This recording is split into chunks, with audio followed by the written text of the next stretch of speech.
Greetings, geeks. Welcome to episode 867 of Geeks in Space. I am Rob Commander Taco Malda, and I am joined today once again in fresh-smelling, pretend low Earth orbit by Chris DeBona. Hi. And Rob Roseboom. Gentlemen, it has been a hot minute since we gathered in this format. Yeah, we're in our no effort November. No, we're actually on to December at this point. Right? Yep. Now it's just full on December. The darkness. Yeah. The darkness. The darkest set in. Where the sun sets before I have dinner. Gotcha. I hate it. I hate it so much. I've heard that about you. Yep.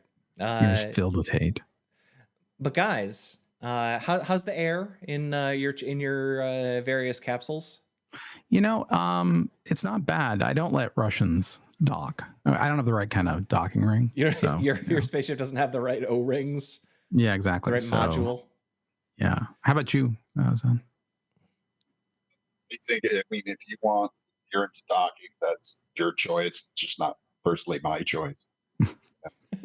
You're not into docking. I'm not into docking. Now you guys are talking about the sex thing. That's fair. All right. We're usually talking about the sex thing. Well, yeah. So, but those poor people on the space station, though, apparently the Russians brought some borscht and crop block. After the last restocking mission, there's a smell, a curious smell, and they haven't identified it yet.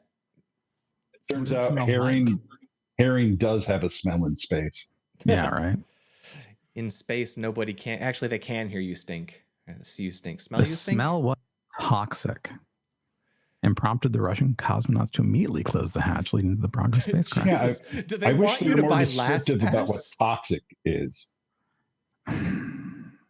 So I'd imagine, if I had to make a guess, and this is only because I recently listened to the audiobook version of Ignition, which is all about rocket propellants. So I think they're using red fuming nitric acid as their propellants for the little maneuvering thrusters on the Progress. And if one of those leaked, that would be very toxic smelling. I'm sure it's fine. So they're leaking the good air at like a pound of oxygen, and they're leaking a pound of air a day, and then they're going to replace it. They're still leaking air? That's been going for like 4 years. Oh my God. Yeah.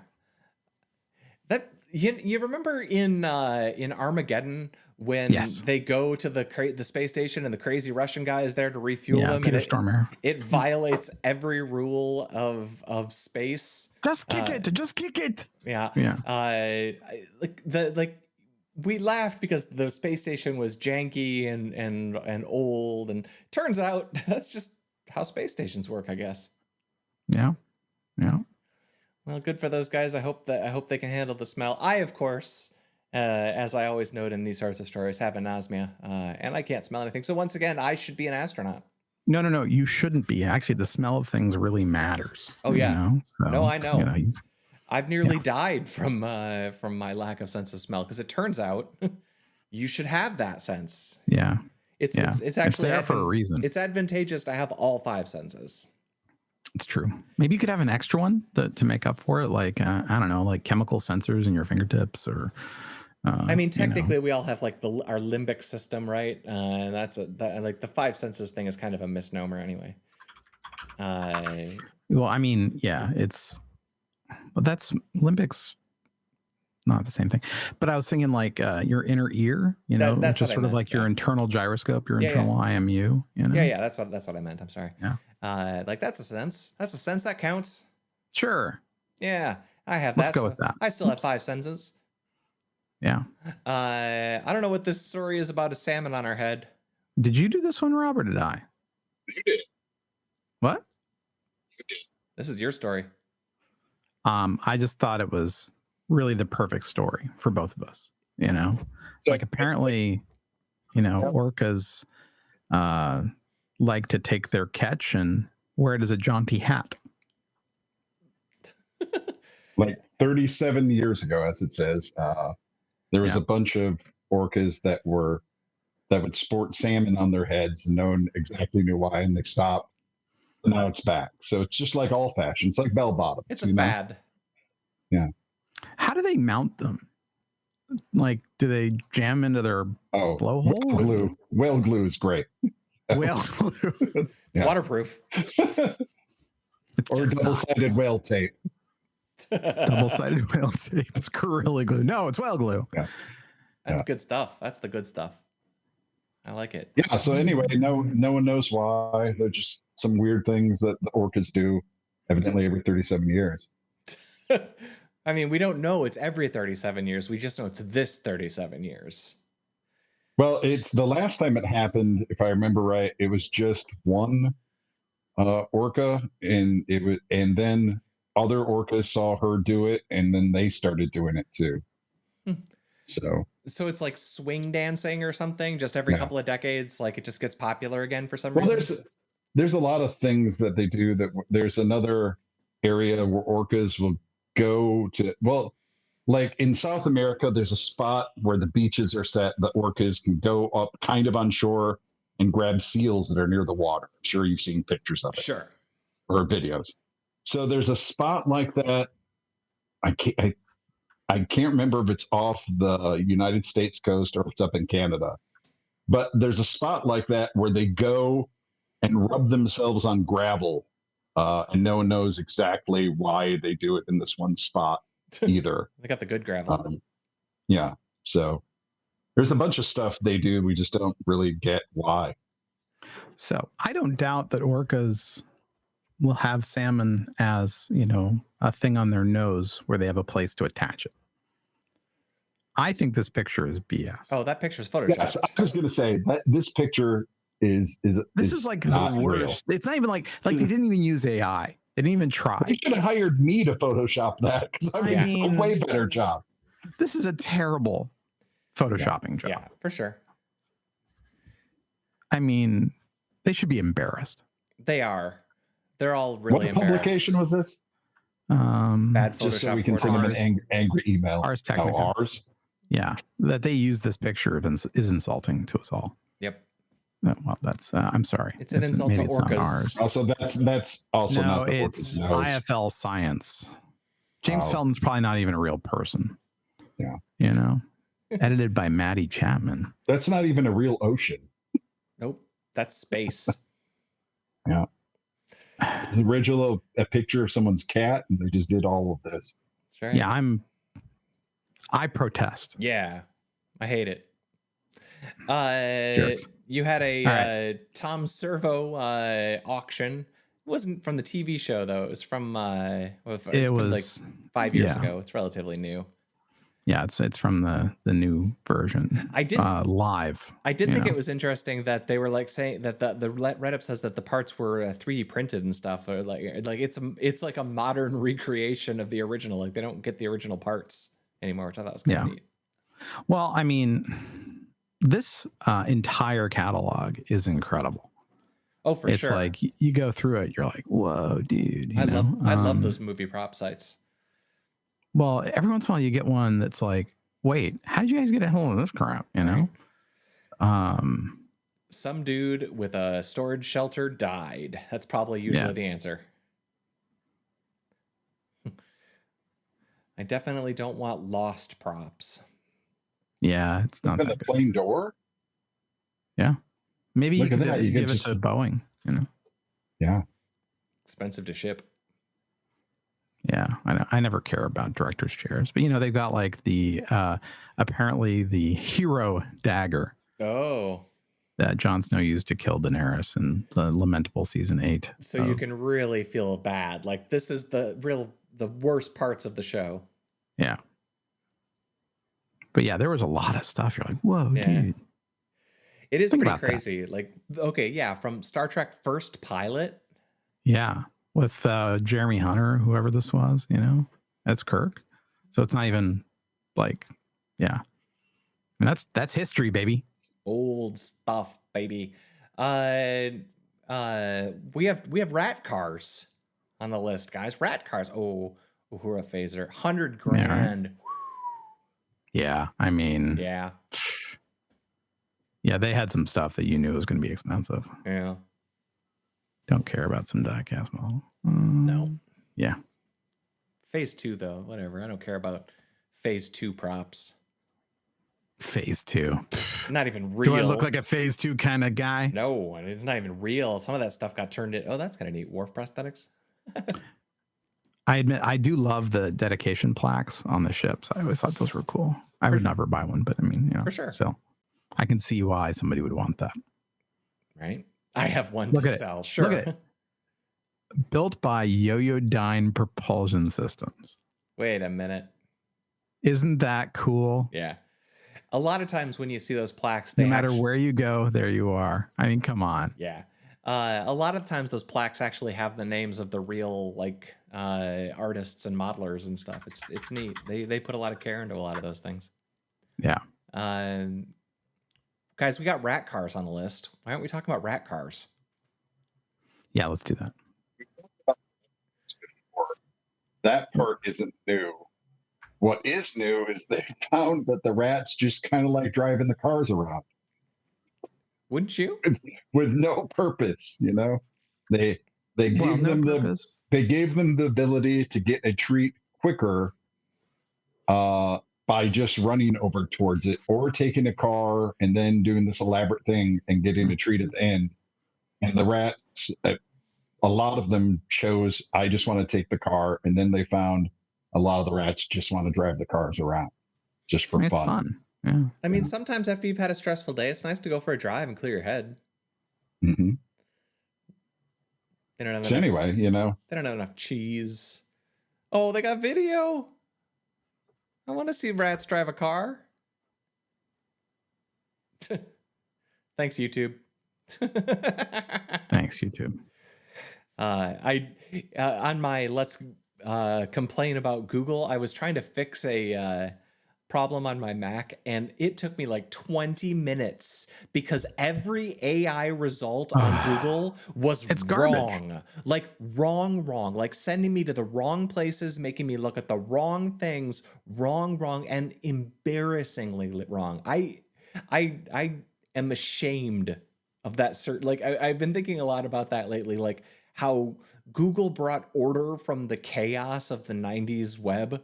And now it's just so much. It's just return. It's like actively injecting chaos back in. It's really a shame. It really is. Know? If only people that worked there cared. Yeah. I mean, they do care, but they care about, making quarterly numbers, not about making search good. Who knows? Who knows? Who knows? You know, they've become that which they never wanted to be. You guys getting your Amazon orders on time? Yeah. Are you not? Well, there's a guy on here who apparently got a pressure cooker 2 years late. Whoopsie dozy. Oops. Yeah, I mean, hopefully whatever he had to can is still okay. Yeah, really. Very important. Yeah. All those peaches are long gone. So I thought that when I first heard you talking about this, and I knew about the story, of course, because it was in the queue. But there's been a whole raft of people who are like, they're talking about a class action lawsuit against Amazon for misrepresenting delivery times. Yeah, it's like they'll say that you'll get something the next day, but you'll get it in like 7 days as a way of going after local shops or something. Yeah, it's pretty wonky. Yeah. We have had too, twice within the last 3 months, Amazon say something that's delivered and it is not. Yeah. It'll show up like a day or two later. Huh. And when you talk to them about it, they're like, well, sometimes that happens. Said we had delivered it to the delivery partner. Yeah. You mean Jerry with a van? Yeah. Yeah. I had an item that they told me was delivered and it was not, and it was like a $400 pair of speakers or something, and it took me like 3 months to get the refund. It's like they never delivered it, and they're like, "You're going to return that," and I'm like, "I can't. You didn't send it to me. I don't have it." Yeah. I haven't had any problems with returns. That's all still pretty good, but the delivery times who knows? The worst is when it says it's shipped and then later, like, oh, something happened. Yeah. If it doesn't show up tomorrow, you can cancel.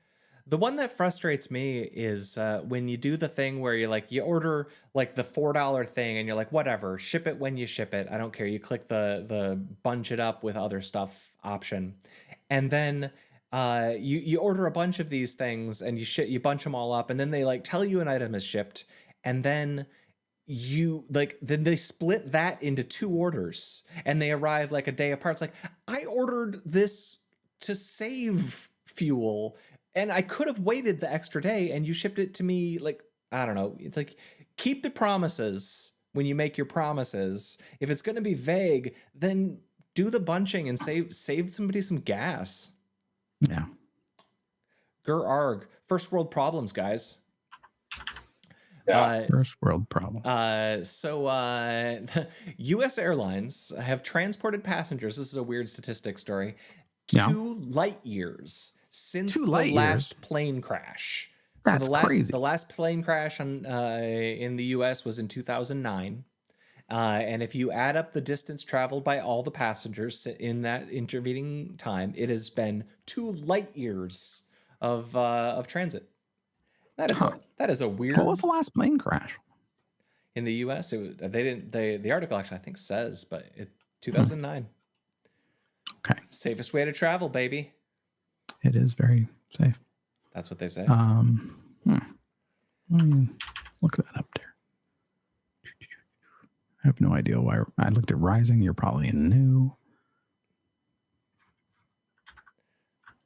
It was in New York.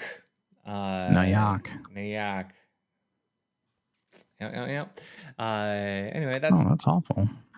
It was 2009. Those people are like, everybody's made their peace with it now. After 15 years, you're allowed to put it behind you. So let's see. Any media that we wish to discuss? Yeah, actually, I started watching Interior Chinatown. Okay, what's that? It's by the it's got the guy who played Jin Yang in Silicon Valley, Jim Yo Yang. Okay. And he works at a Chinese restaurant in Chinatown, and his life is sort of as a background actor in a Law and Order style show. Okay. It's kind of hard to explain, apparently, but it's been pretty good so far. Huh. And it's like, I'm wondering like when it's going to come out that, all these people are just fake or whatever, but it's fun, it's a good time. So yeah, that's what I'm telling you. All right there. I watched Rumors, which is kind of weird. It's a bunch of, it's like the G7. It's Cate Blanchett is the star, but it's like the G7 leaders get together and then get lost in the woods, and then there's like zombie monsters that as you do. There's like zombie monsters, and there's like the demons or monsters, like ancient evils that rise up, and there's a giant brain. It's funny because the tone of it is really weird. Of like they speak like children, like they're the language, the styling, everything about it they're going for a really specific tonal thing, which is interesting, but I don't think it quite makes for the whole movie. I also watched Here, which is Robert Zemeckis's thing, where it's just the camera is one camera position the whole movie. Here. And I'm not like, here's the thing is that if you showed me this exact same story shot as a traditional film, it would be pretty like whatever. But directorially speaking, as the single camera gimmick is really interesting artistically. Like they're always like drawing a square on one side of the screen and cross fading, across decades, like they'll cross fade between, the 2000s back to suddenly somebody in the 1800s talking about stuff like there's a storyline kind of in the Revolutionary War era.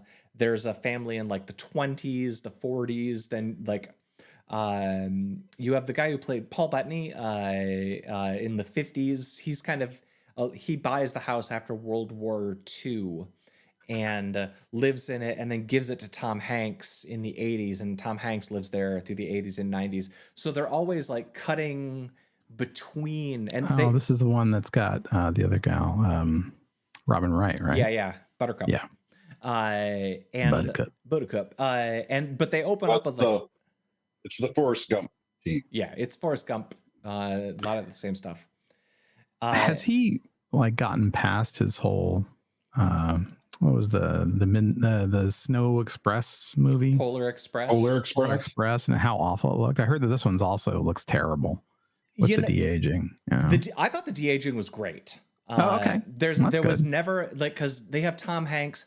They didn't go as far as maybe they needed to, because Tom Hanks is like a 14-15-year-old for parts of it, and that stuff like doesn't really. But when it's Tom Hanks in the 70s and 80s, like I never once was like, oh, that's a de-aged Tom Hanks. But they do a lot of like Paul Bettany. They age him up because he gets into his like 70s or 80s. So there's a lot of just technical wizardry of aging people up and down with CG or prosthetics.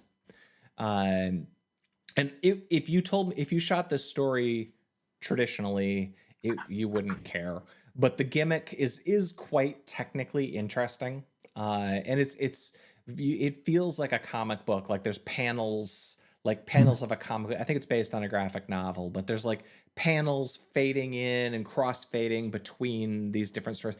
It's technically very interesting to watch, and it does have like a 6-minute long opening, kind of starting with dinosaurs and like the meteor, the comet comes, destroys the dinosaurs, and you see the ice age, snow rise and fall. Like they do, like the opening is really neat. I would recommend it, but only as a visual clever thing. And that's like Zemeckis' whole thing now. Mm-hmm. All he does, he seems to just make movies that are visually and technically interesting, and like the stories I'm less caring about. But it is worth a watch. I watched The Penguin, and that's great. Top marks for The Penguin. I liked the TV show. Yeah, I liked it better than the Batman movie. Okay, like a lot. I mean, more. It's got what's her name in it? And I think she's awesome. So Kristen Magliotti, Miltoni, Milotti. She's great. She's great in everything she does. She's great in this movie. I bet. In this show, she's like the mob daughter, and the whole thing is like the Penguin. They really explore him as like a true sociopath, and her, like how she was screwed by her family, and how she's trying to take control of the mob family years later. And they made her just a super mobster badass, which was really great. Mm-hmm. Top marks for that show. That's really great. And the other one that I'm watching right now is Silo. Season 2 of Silo is out, and that is, again, I haven't watched season 2 yet. I'm like halfway through the first one, but I like the book so much. I really liked season 1. Season 2 is carrying it. We had a comment on that. Like, there are a couple of things that are happening in the show right now, and you're like, if this was Lost, and you should to call it back to the director's chair that we looked at earlier. If this was Lost, I would be angry, because I would know that they are showing me something which they are just showing me to be weird. And they don't know what it is. They don't care what it is.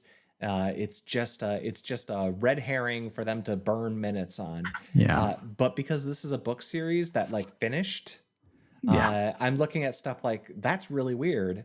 I can't wait to see how it pays off, because I bet it will. And it's nice to feel a sense of confidence in your storytelling. Yeah. When I see that kind of stuff, I don't know. That's the stuff that I'm in on. What's the show again that you wanted, Chris? I was going to put that on my list. Interior Chinatown. Interior Chinatown. Cool. Yeah. There's something else I watched. What was it? Oof. What We Do in the Shadows has been great. Oh yeah, Um, that they've got that season cooking right along. My problem with that one is I have to wait for my kid because he wants to see it, and he doesn't want to watch he doesn't watch nearly as much TV as I do for some reason. Yeah, go figure. Right? It's kind of like a life. I rewatched. So I was visiting with a friend who remakes props from things, and we were talking about Doctor Strangelove, and so I rewatched that. And that was kind of great. It is kind of. I rewatched that one like in the last Why year. is that good? It is really good. Yeah. I was thinking about that actually while I was watching Rumors, because it's got like there's a bunch of sequences of that which are like Rumors in parts wants to be Strangelove with the weird monologues. Is it cyanide capsules? Yeah, this is antibiotics. Antibiotics. One prophylactic. Sleeping pills, tranquilizers, antibiotics. Guy could have a pretty good time in Dallas on these things. That's right. Well, they changed it to Vegas, in the movie because John F. Kennedy had been shot. Yep. Just before they released, and they're like, "Oh, you better change that line." That's weird. Yeah, it's always been they were a going to say thing. Dallas, and then they said Vegas. It's always been a thing, man. Yeah. Do we have anything else we want to get off our chests before we go about our busy days? Alrighty then. Fare thee well, Rob Roseboom. And goodbye to you, Chris Bona. That was episode 867 of Geeks in Space. I was Rob Commander Taco Maldo. We'll see you some other time, but might be a while. Bye.